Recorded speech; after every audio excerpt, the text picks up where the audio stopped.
criticism and confusion this Monday night over the federal tax break. He's helping people to buy lollipops or candies. That's not a serious policy. The true cost, what some provincial governments want, and the politics involved. Montreal's riots, whom the mayor is blaming for turning these protests violent. Up in flames, the deadly crash of a cargo plane that was about to land. And a different kind of pre-game warm-up. Oh, I think that's a first for everyone. How an American NHL team stick-handled Toronto's traffic jams.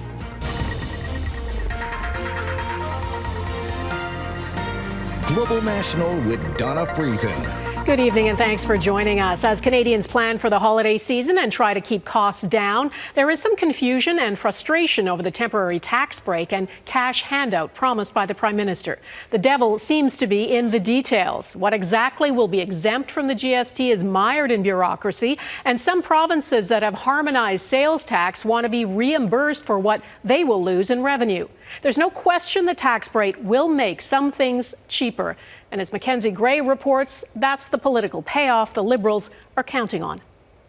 It was selfies and savings from Justin Trudeau. Everyone's thinking about how they can save a few pennies here or there. His plan to do that, send out $250 checks to 18.7 million people and pause some GST, something needed according to his finance minister, because the vibes are off. One of the positive impacts of this measure is to help Canadians get past that vibe session, because how Canadians feel really does have a real economic impact.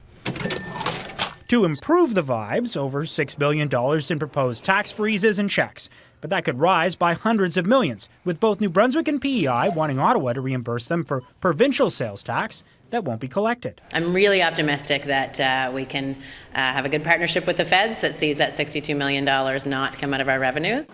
Holt's optimism could come from agreements that require the feds to reimburse provinces for unilateral GST changes they make, an issue the parliamentary budget officer is also reviewing. We think this is relief, which will help Canadians, whichever province or territory they live in. The proposed 2-month measure will apply to a host of items, like diapers and kids' clothes, but also to beer and wine, including this $1,300 bottle of champagne, for sale down the street from Parliament, and after December 15th, it'll be $100 cheaper. We want to see the GST holiday happen right away. And the NDP want to pass the legislation to make that happen. We need to give Canadians a break. Let's give a tax cut for the working class. Let's make that happen right away. The Honourable Leader of the Official Opposition. Pierre Poilievre won't say his position, but is attacking the Liberals for increasing other taxes. The Prime Minister now has a tiny 2-month tax trick that will save you 10 cents on a pack of chips. Relief that increases the more you spend. He's helping people that have the means to buy a Canada Goose at $995 for Christmas to their kids. The Liberals are hoping the checks and tax breaks will help them out of the political hole that keeps getting deeper, Donna. A new poll from Main Street Research has them down 30 points to the Conservatives. Okay, Mackenzie, thanks.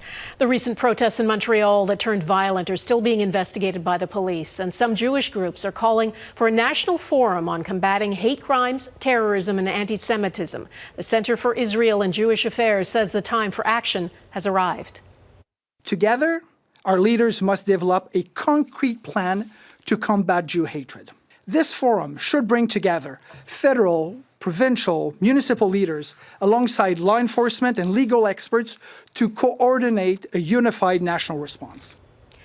The violence has been widely condemned and 3 people have been arrested. Montreal's mayor says protesting is a fundamental right, and most of the people who took part in pro-Palestinian and anti-NATO protests were peaceful and not anti-Semitic. She says the violence was the work of what she calls professional vandals. Today, Prime Minister Trudeau also called the violence unacceptable. Mike Armstrong is following reaction for us. Mike.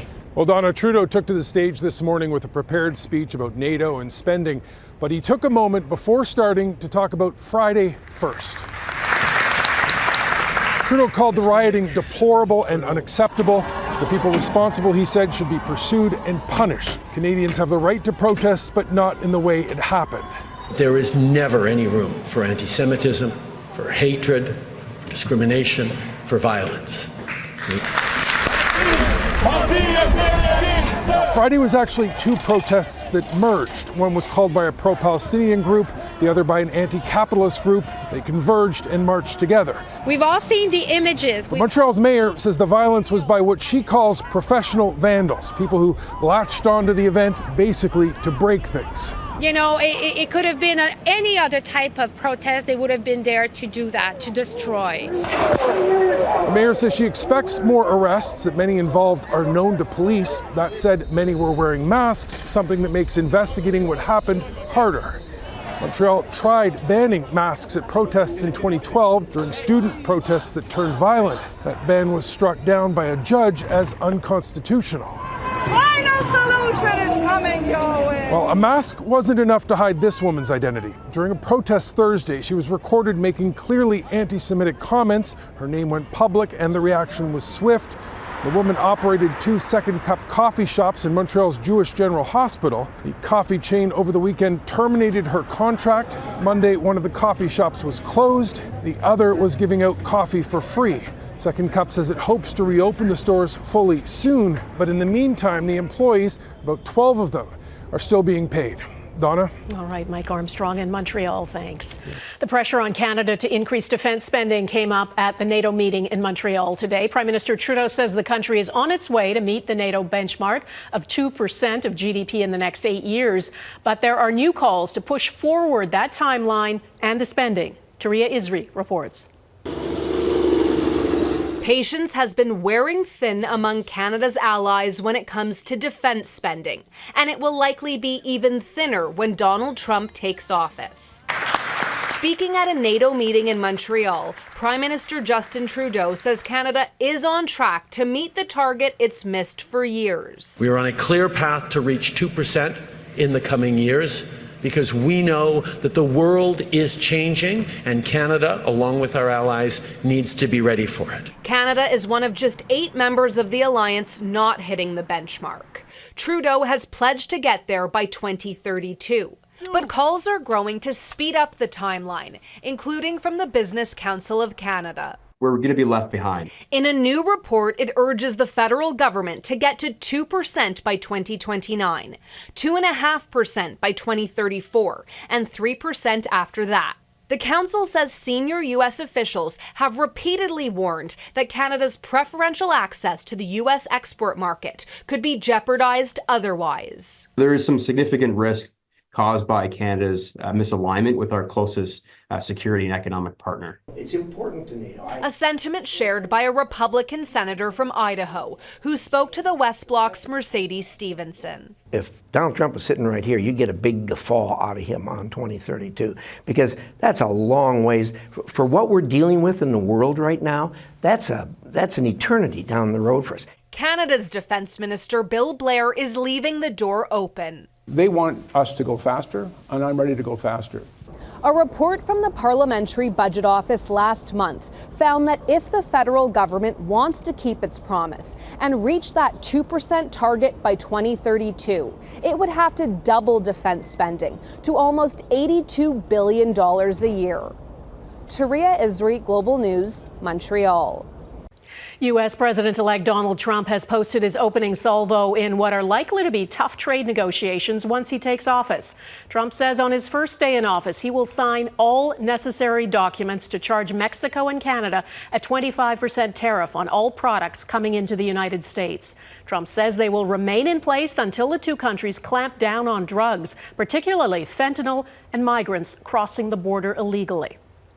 The judge overseeing Trump's criminal trial over his attempts to overturn the 2020 election has dismissed the case hours after special counsel Jack Smith asked to do it.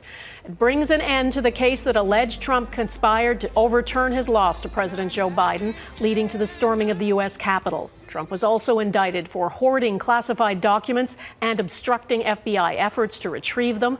Smith's office sought to dismiss the cases before Trump's inauguration because a sitting president cannot be indicted or tried on criminal charges. There are strong indications a ceasefire deal between Israel and Hezbollah in Lebanon is close. There have been intense negotiations all weekend, backed by the U.S., and now Israel's security cabinet is set to meet to vote on the deal. Redmond Shannon looks at what's at stake.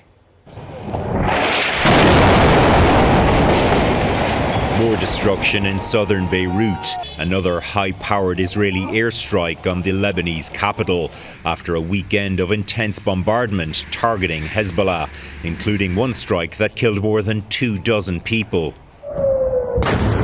Israel says 250 rockets were fired into Israel by the Iran-backed militant group over the weekend, an unlikely prelude to a ceasefire, but hopes appear high on both sides that talks are progressing. We haven't finalized it, but we are moving forward. Lebanon's deputy parliament speaker said a ceasefire decision is close. The reported plan is for an initial 2-month ceasefire honouring the deal that ended the 2006 war. It would require Hezbollah to retreat north of the Litani River and for Israeli troops to leave Lebanon. Lebanon's army would join UN troops in that region to keep the peace. Reported sticking points include which nations might monitor the truce and whether Israel could strike at Hezbollah if they break the terms. CNN reports Israel's Prime Minister has approved the plan in principle, even though far-right Israeli government minister Itamar Ben-Gvir said any peace deal would be a big mistake and a missed opportunity to eradicate Hezbollah. Analysts say both sides have reasons to make a deal. Israel, I think they would like to end at least one of the two wars that they're involved in right now. I think both Hezbollah and Iran would dearly love some time to rest and rearm. Israel's cabinet will reportedly meet to consider the plan Tuesday, but as a US State Department spokesperson said Monday, nothing is final until everything is final. Donna? Redmond Shannon in London, thanks. Today is International Day for the Elimination of Violence Against Women, and a UN report is putting the spotlight on intimate partner violence, saying the most dangerous place for women is at home. It says 60% of women and girls who were intentionally killed last year, 51,000 of them, died at the hands of their partners or family members. Every year since 2019, the year prior to the COVID-19 pandemic, we've witnessed an increase in the number of women and girls killed. 2024 is not looking any different. There were marches in several countries today, from Peru to the streets of Paris, where 7,000 people demanded greater accountability and justice for the victims of intimate partner violence. The Menendez brothers' bid for freedom coming up, the evidence under review that may get them released.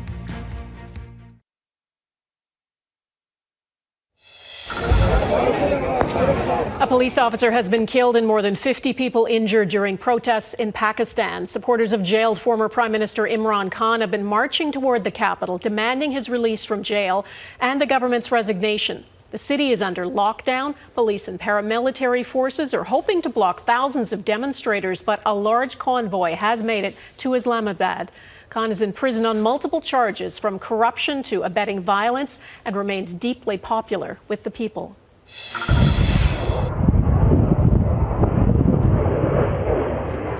That was a DHL cargo plane crashing into a home in Lithuania's capital. The Boeing 737 took off from Germany and was coming in to land at an airport when it crashed a few kilometers short of the runway and slid into a nearby house. One crew member was killed, 3 others were injured. No one in the home was harmed. German and Lithuanian authorities are investigating. Off the coast of Egypt, 16 people are missing after a tourist boat sank in the Red Sea. The luxury yacht was carrying 44 people on a multi-day diving trip when it capsized. The Red Sea's governor says the vessel sent out a distress signal at 5:30 a.m. The cause is under investigation, but there were high winds and waves at the time. Search crews are still looking for the missing.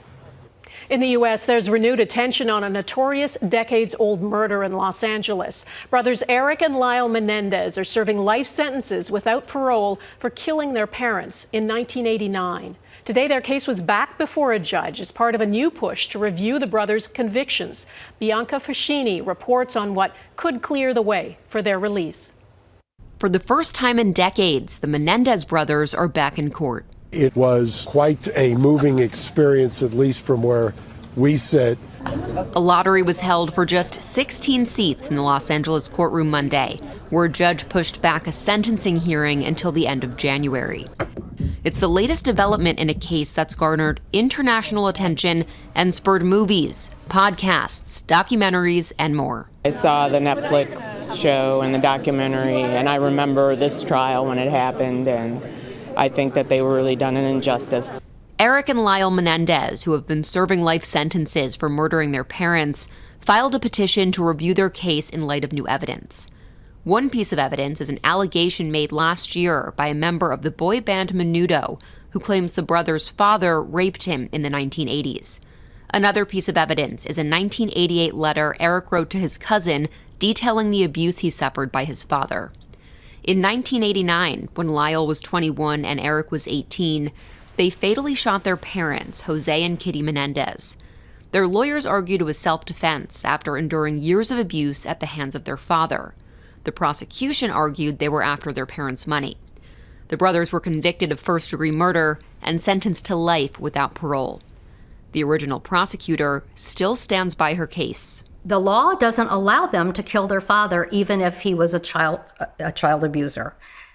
And it certainly doesn't allow them to kill their mother. And this isn't the first time the Menendez brothers filed a petition in court. They started appealing in 1998 up until 2005. All attempts that were denied. Bianca Fascini, Global News, Washington. Geothermal power is picking up steam ahead the role Alberta is playing in the emerging technology.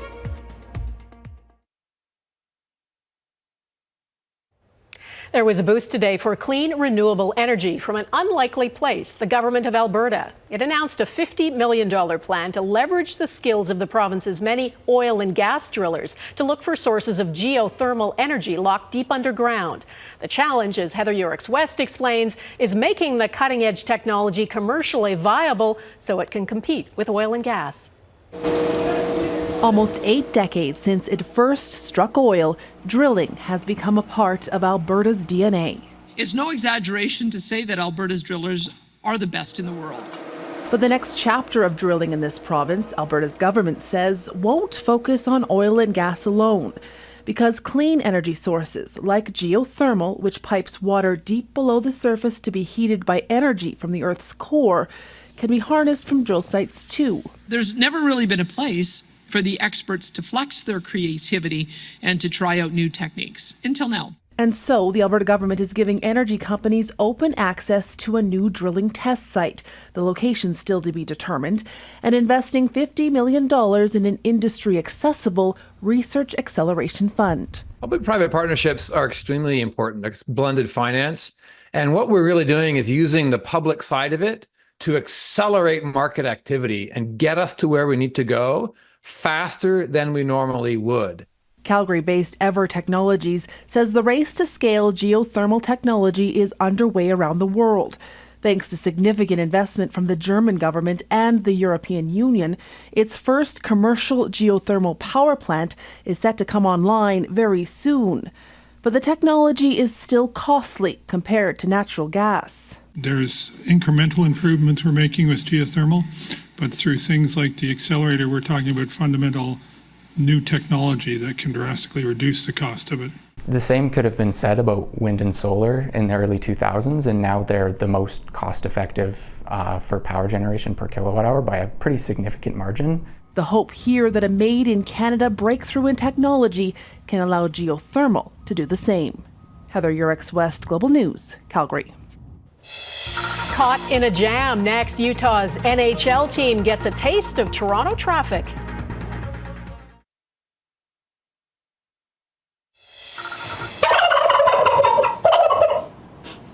I love that sound. Peach and Blossom are the lucky ones this American Thanksgiving. They have been pardoned by the U.S. president, part of a long-standing tradition at the White House. Biden joked that a whole bunch of people want pardons right now. These two turkeys will become agricultural ambassadors and live out the rest of their days at an agricultural center in their home state of Minnesota. Well, being in Toronto means no one gets relief from the traffic, except maybe Taylor Swift. It can be brutal, especially during rush hour, and players on the Utah Hockey Club had to learn about Toronto's gridlock the hard way while trying to get to their game against the Maple Leafs. Eric Sorensen explains. Toronto traffic, described as the worst in North America, has another embarrassing example. The Utah Hockey Club came to play the Leafs Sunday, but they had to walk the last few blocks to get there. Defenseman Maverick Lamoureux posting this. Walking pregame to get to the rink because there's way too much traffic. The bus was not moving at all, so it was just pretty much the whole team walking the street. It might have had something to do with the Santa Claus parade that closed some downtown streets, but it's always something. For locals, I think the traffic's gotten a lot worse, especially down here downtown. And for visitors. It's bad. It's really bad. It might seem like a one-time harmless inconvenience for a few hockey stars, but then that would fail to appreciate the particular grievances around traffic in Toronto.